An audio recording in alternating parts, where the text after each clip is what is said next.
Okay, today we are going to be talking about this is Color Theory 3. We're on the third part of Color Theory, and what we're going to do is we're going to talk about color temperature. Now, it seems a little strange that there is actually temperatures in color, but there are. But let's get our basic design drawing down because all of us are going to draw trees. Now, the first thing that we're going to do is we're going to take our piece of paper and we're going to take a pencil, something to write with, and we're going to go at the top part of the paper like this. Okay, leave about a ½ inch at the top, and we're going to take a template, and you're going to get a template circle. Okay, and you're going to draw all the way around, so you'll have a circle at the top center of your paper, just like this. Try to get it as centered at the top as you possibly can. And the first step in doing that is that we are going to draw a V shape. Doesn't have to be a perfect V shape. It can be a little wiggly lines right through here, but it can be a little bit curved right here, or you can do an actual V tip.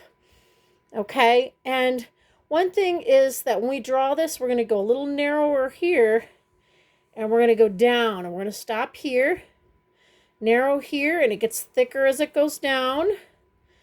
And we're going to continue this all the way down, and we're going to splay out a little bit here. What I mean is splay out, I mean to get wider. Okay, so that's going to be our basic part of the tree. And the one part of the tree where you're going to draw some branches. So I want you to draw a branch from here coming out. We can draw another branch. And what I want you to do is make your branches towards this part of the tree wider, and they get more narrow. So these two lines will converge together. See, this is wider and it gets more narrow. So you're drawing basic lines. We're going to put a branch on the other side as well. And notice it's narrower here than it is here. And then we're going to take the two branches extra that we drew, and we're going to draw more. We're going to do the same thing. More narrow. Okay? Narrow as it goes upward. And let's draw a couple little branches going out like this. Both of them going out from the underneath. Okay? They don't have to be perfect. Okay? So I'm going to draw a branch here and a branch going like this. And I'm going to draw a branch here. And these two are going to kind of cross a little bit there. And let's say that those two have branches. And they stop here. This could have a branch coming off from here, going over here. All right. And we can keep going on and on. I could keep making a branch from here to here. I could make a branch going from here to here. Okay. Maybe you want one even going lower. And you could have one going lower. So we have a basic tree form. Okay. Once we have that basic tree form, what I want you to do is that in the back of the pattern, I want you to draw a patterning of lines. So I'm going to take a ruler and I'm going to do stripes, and I can do just a few. Okay, just a few, and don't confuse them with the branches. I'm only going to do a few here, but you need to know the difference, okay, between your branches and the lines, okay? Okay, can you see the difference between the stripes I made in the background and your branches? Oops, sorry about that. That's all you need to do, okay? Now, let's erase any lines that go on the outside. Make sure you keep it inside here, inside that circle. Now, what I'm going to do is I'm going to create the background. And here's how I'm going to create the background. The width of the ruler, you're going to match it up to the top of the page. And you're going to draw a line at the width of the ruler. Then I'm going to match up this line with the edge of the ruler. And I'm going to draw a line, but do not draw it through the circle. We're just doing the very background. So we're going to cover that up. Going to go here. We're going to go here, okay? And I'm going to match up that line on the top of the ruler and draw on the bottom of the ruler. But notice I'm not drawing it through the circle. Not drawing it through the circle at all. Okay? I'm drawing it through here. All right? And then I continue all the way down. I make a line and put the other line down here. Measure it up all the way through. Okay?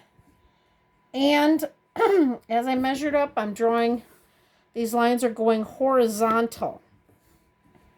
Okay, that's a word you should know. In line design, we talked about horizontal lines, vertical lines. Okay, so you have these stripes in the background. Now, instead of having your ruler this way, you're going to have your ruler going up and down. So you're going to match the flat line of the ruler, as you can see here, with the edge of the paper. And right along this edge of the paper. And you're going to make vertical lines. Do the same thing. Top of the paper here, measured in, measured along here. So you get straight and do not go through the circle of the line. Okay, this is a little tricky because you're going to have to watch your lines. But instead of going horizontal, we're just going vertical. I don't want to go through the tree. Okay, so this one's going to be harder to do.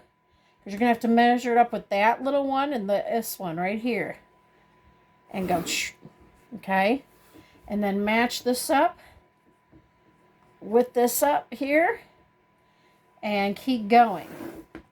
You're going to do a checkerboard in the background. That's what we're working on, is the checkerboard. See that checkerboard in the background?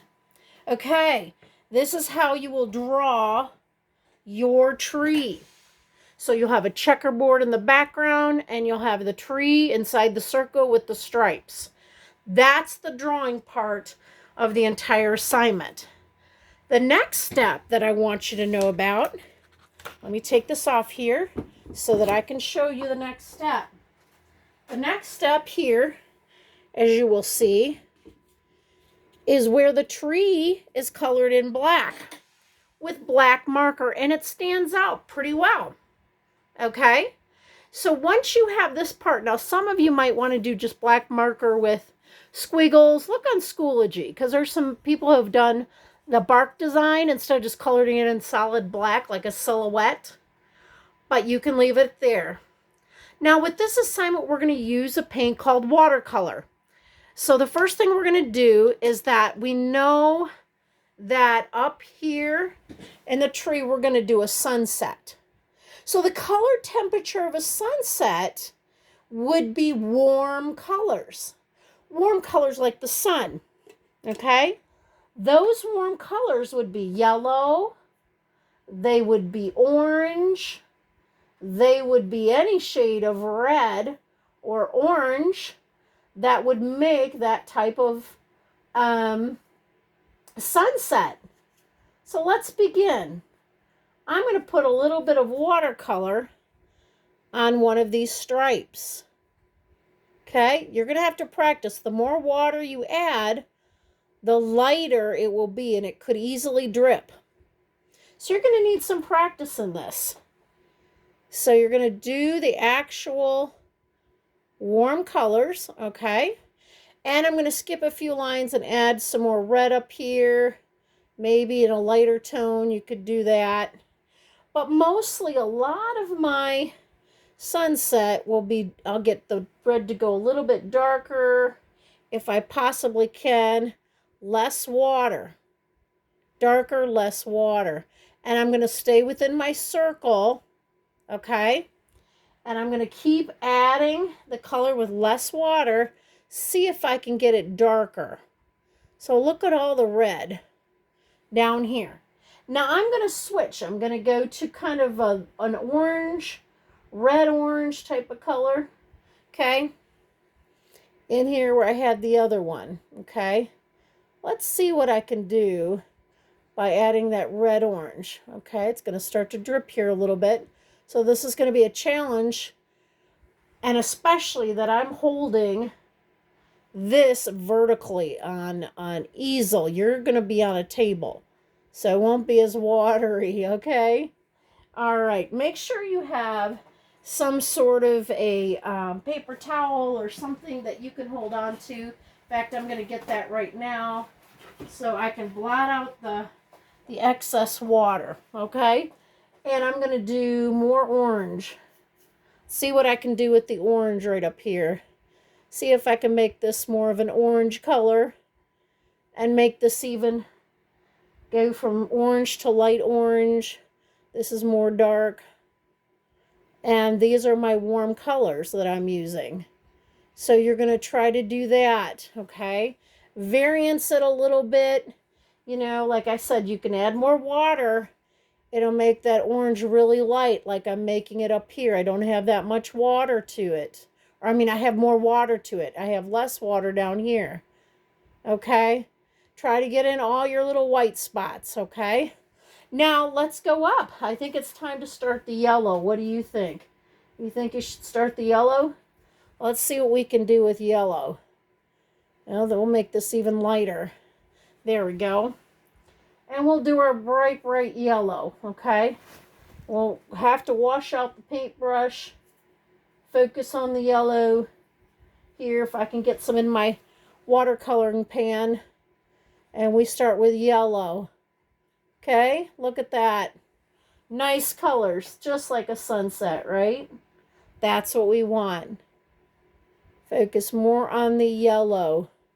From dark yellow to deeper yellow. But we've got all the color temperature here is nice because it is all warm colors.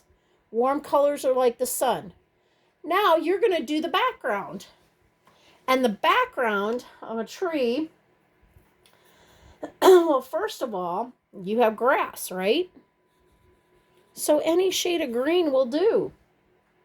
You can do light green. You can do dark green. You can do any kind of green down here. We'll just color it in some green here. See how far we can get with the green. And I'm going to go up a couple of them, okay? And let's see what I can get from this one. See if I can get any really good green, dark green. Some of these you might want to do lighter and darker than others. Okay? But try doing different kinds. You know, don't stick with all one green and color it solid. Try to do different greens and see if you can make ones lighter than others. Like I've got a yellow green. It's an intermediate color. That could go up here. Okay? Lighter green. It's like a sort of like what you'd call Easter grass color is what I like to call it. But it's a very yellow green. Okay? Some of you can see that coming through on here. This is a little darker green. Greens can be a little difficult sometimes to get them to show. Okay? Now, try the different greens on there. Like I said, you're going to need practice in doing this, okay? Try to do the different temperatures with that. And try the different greens. Now, what you're going to do is, blue is for the sky, right? So, we're going to paint this upper part all blue. And I'm going to start with different combinations of blue. Now, there's that combination of blue, or you can do the real light blue, okay? And you can mix them up. You don't have to start with the dark or light, but you're going to be painting every color in that color tone for that particular place. And it's going to take a while because you do have to put a little bit of water in each of your colors to make sure that they come out okay. Now, let me put something in here so you can see the difference in it. See the darker blue I can put in this one? Put that same dark blue in the other one. And this is going to take some time, so give it some patience to get that dark blue, light blue color. Okay? That means the darker the blue, the less water.